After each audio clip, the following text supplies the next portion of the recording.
วันนี้พกทำนายฝันวันนี้นำเสนอเรื่องฝันเห็นแฟนเก่ากลับมาคบหรือทะเลาะกันสัญญาณว่าจะคืนดีหรือต้อง move on พร้อมเลขนำโชคท้ายคลิป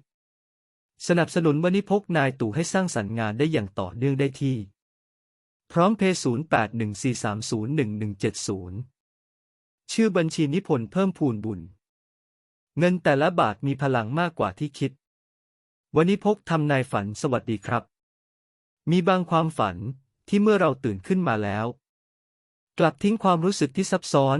และหลากหลายไว้ในใจของเราได้อย่างน่าประหลาดทั้งความรู้สึกคิดถึงความเจ็บปวดความโกรธหรือความสงสัยและหนึ่งในนั้นก็คือการฝันเห็นแฟนเก่าไม่ว่าความสัมพันธ์นั้นจะจบลงด้วยดีหรือร้ายแต่คนรักเก่าคือภาพแทนของช่วงเวลาหนึ่งในชีวิตของเราคือบทเรียนคือความทรงจำและคือส่วนหนึ่งของตัวตนที่เราเคยเป็น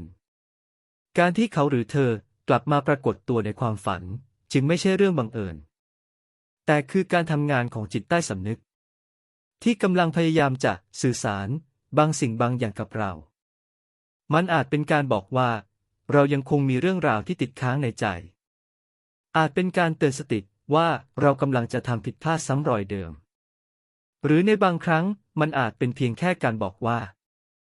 เราได้เติบโตและก้าวข้ามอดีตนั้นมาได้อย่างสมบูรณ์แล้ววันนี้เรามาเจาะลึกคำทำนายใน8สถานการณ์กันครับสถานการณ์ที่1ฝันเห็นแฟนเก่ามาพูดคุยด้วยดีๆคำทำนายมีดังนี้คำทำนายหลักเป็นความฝันที่ดีบ่งบอกถึงการยอมรับและการปล่อยวางอดีตได้อย่างแท้จริง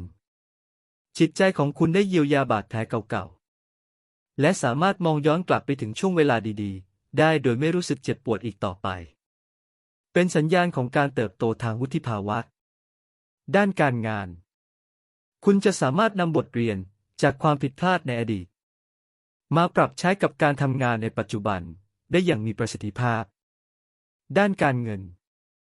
ปัญหาทางการเงินเก่าๆกำลังจะคลี่คลายลงด้านความรักสำหรับคนโสดคุณพร้อมแล้ว 100% ที่จะเปิดใจและเริ่มต้นความสัมพันธ์ครั้งใหม่ที่ดีกว่าเดิมส่วนคนมีคู่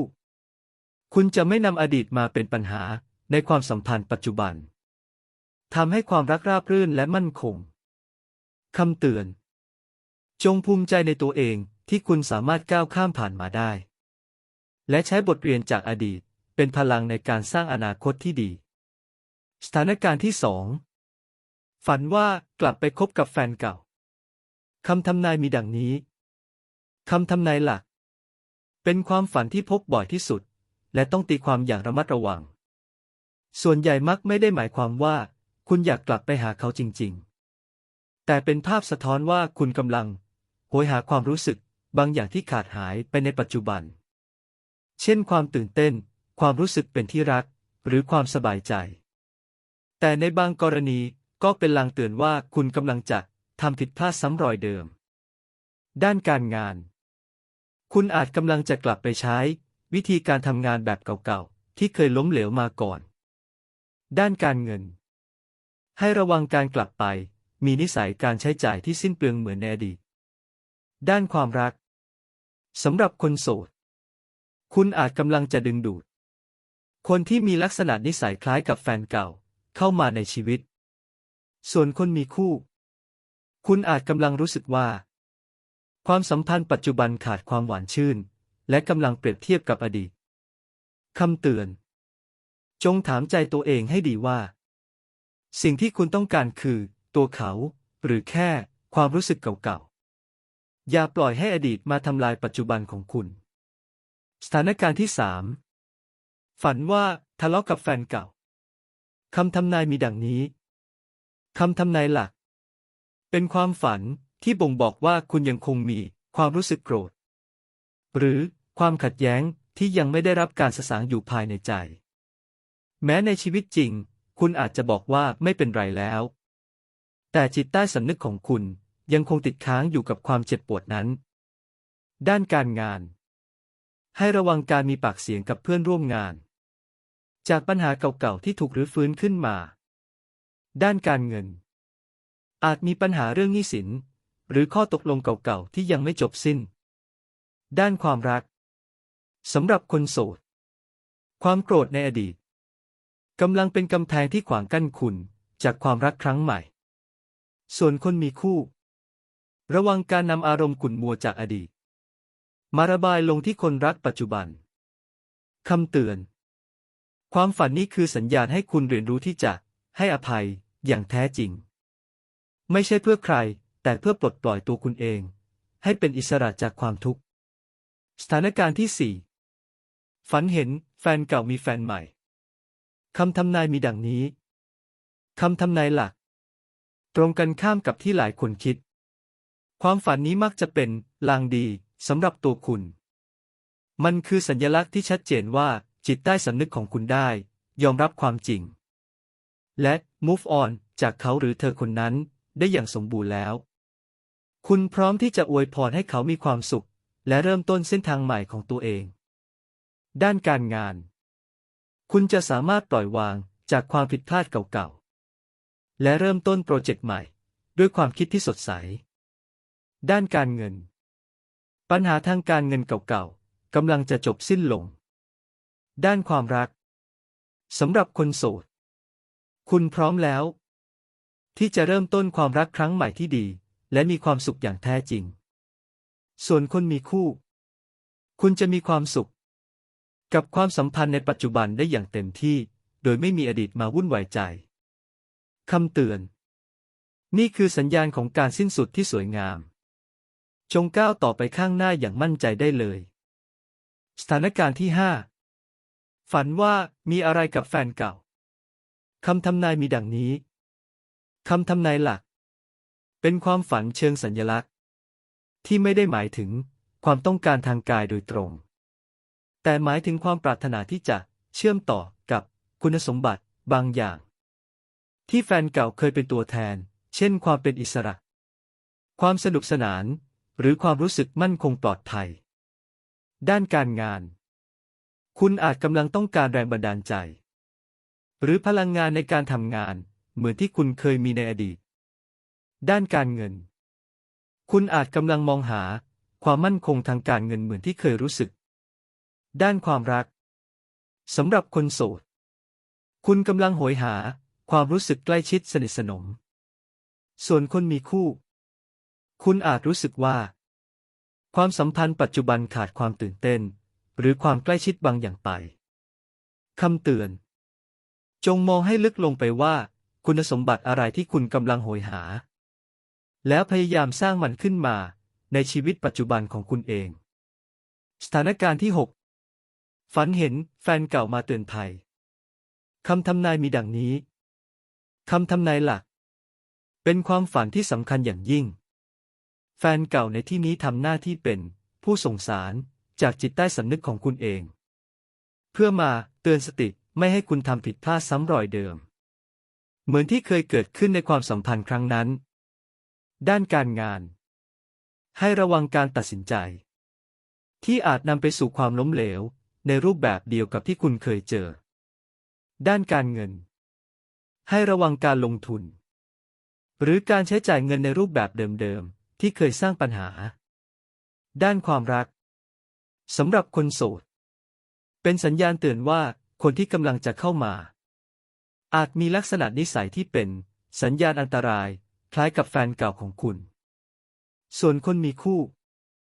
ให้ระวังพฤติกรรมบางอย่างของคุณ ที่อาจกำลังทำลายความสัมพันธ์ปัจจุบันเหมือนที่เคยทำในอดีต คำเตือน จงรับฟังคำเตือนนี้ให้ดี และใช้บทเรียนจากอดีตเพื่อป้องกันไม่ให้ประวัติศาสตร์ซ้ำรอย สถานการณ์ที่ 7 ฝันว่าแฟนเก่าเสียชีวิต คำทำนายมีดังนี้ คำทำนายหลัก เป็นความฝันที่เป็นมงคล และทรงพลังอย่างยิ่งในเชิงสัญลักษณ์ บ่งบอกถึงการสิ้นสุดอย่างสมบูรณ์ของอิทธิพลและความรู้สึกที่คุณเคยมีต่อแฟนเก่า ความผูกพันทางใจได้ตายไปแล้วอย่างแท้จริง และคุณได้กลายเป็นอิสระ 100% ด้านการงาน คุณจะสามารถเริ่มต้นเส้นทางอาชีพใหม่ได้อย่างหมดจดปราศจากความลังเลด้านการเงิน คุณจะสามารถเริ่มต้นวางแผนการเงินใหม่ได้อย่างสมบูรณ์แบบด้านความรักสำหรับคนโสดคุณเป็นอิสระอย่างแท้จริงและพร้อมสำหรับความรักที่ดีที่สุดส่วนคนมีคู่อดีตจะไม่สามารถกลับมาทำร้ายความสัมพันธ์ปัจจุบันของคุณได้อีกต่อไปคำเตือนนี่คือการเกิดใหม่ทางความรู้สึกของคุณจงโอบรับอิสรภาพและอนาคตที่รออยู่สถานการณ์ที่ 8ฝันเห็นครอบครัวของแฟนเก่าคำทำนายมีดังนี้คำทำนายหลักเป็นความฝันที่สะท้อนถึงความผูกพันที่ไม่ได้มีแค่กับตัวแฟนเก่าแต่รวมถึงสภาพแวดล้อมและไลฟ์สไตล์ในช่วงเวลานั้นด้วยคุณอาจกำลังคิดถึงความรู้สึกของการเป็นส่วนหนึ่งของครอบครัวนั้นหรือวิถีชีวิตในช่วงที่คบกันด้านการงาน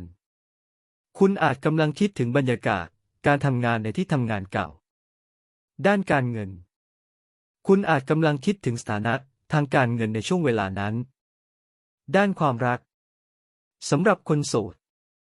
คุณไม่ได้แค่โหยหาความรักแต่โหยหาความรู้สึกของการมีครอบครัวที่สมบูรณ์ส่วนคนมีคู่ให้ระวังการเปรียบเทียบครอบครัวของคนรักปัจจุบันกับครอบครัวของแฟนเก่าคำเตือนจงแยกแยะให้ออกระหว่างความทรงจำที่ดีกับความเป็นจริงในปัจจุบันและสร้างสรรค์สิ่งที่ดีขึ้นในชีวิตของคุณเองได้เวลามาเจาะลึกเลขนำโชคแต่ละรูปแบบกันแล้วครับการตีเลขจากฝันเห็นแฟนเก่านั้นจะเน้นไปที่เลขที่เกี่ยวข้องกับอดีตและบุคคลเลขที่แม่นยำที่สุดคืออายุของแฟนเก่าในปัจจุบันหรือเลขที่เกี่ยวข้องกับความทรงจำเช่นวันครบรอบบ้านเลขที่เก่าหรือเบอร์โทรศัพท์เก่าเรามาลงรายละเอียดกันครับฝันเห็นแฟนเก่าทั่วไปเลขเด่นคือ0อดีตและ6ชุดเลขแนะนำ0660กลับไปคบกันเน้นเลข6และ2การกลับมาเป็นคู่ชุดเลขแนะนำ6226ทะเลาะกันเป็นเลขแห่งความขัดแย้ง6และ4ชุดเลขแนะนำ6446แฟนเก่ามีแฟนใหม่ให้ใช้เลข6และ1ชุดเลขแนะนำ6116แฟนเก่าเสียชีวิตเป็นเลขแห่งการสิ้นสุดและเริ่มต้นใหม่0และ1ชุดเลขแนะนำ0110สรุปท้ายที่สุดแล้วความฝันเห็นแฟนเก่าก็คือการเดินทางย้อนเวลากลับไปสำรวจพิพิธภัณฑ์ความทรงจำในหัวใจของเรานั่นเองอาจทำให้เราเจ็บปวดคิดถึงหรือยิ้มได้แต่สิ่งสำคัญที่สุดคือบทเรียนที่เราได้รับจากมันขอให้คุณใช้ความฝันนี้เป็นโอกาสในการทำความเข้าใจอดีตให้อภัยตัวเองและใช้บทเรียนเหล่านั้นเป็นพลังในการสร้างสรรค์ความรักและความสุขในปัจจุบันให้ดีที่สุดนะครับสำหรับในตอนต่อไปเราจะมาเจาะลึกความฝันที่เป็นสัญลักษณ์ของการเดินทางและเป้าหมายในชีวิตนั่นก็คือฝันเห็นเครื่องบินใครรอฟังอยู่บ้างอย่าลืมกดติดตามเพื่อไม่ให้พลาดชมและคุณเคยฝันเห็นแฟนเก่าในรูปแบบไหนมาแบ่งปันเรื่องราวของคุณในคอมเมนต์ได้นะครับสำหรับวันนี้ขอได้รับความขอบคุณจากวันนี้พกทำนายฝันโดยเอแมนคอลตู่นายตู่วันนี้พกออนไลน์สนับสนุนวันนี้พกนายตู่ให้สร้างสรรค์งานได้อย่างต่อเนื่องได้ที่พร้อมเพย์0814301170ชื่อบัญชีนิพนธ์เพิ่มพูนบุญเงินแต่ละบาทมีพลังมากกว่าที่คิดสวัสดีครับ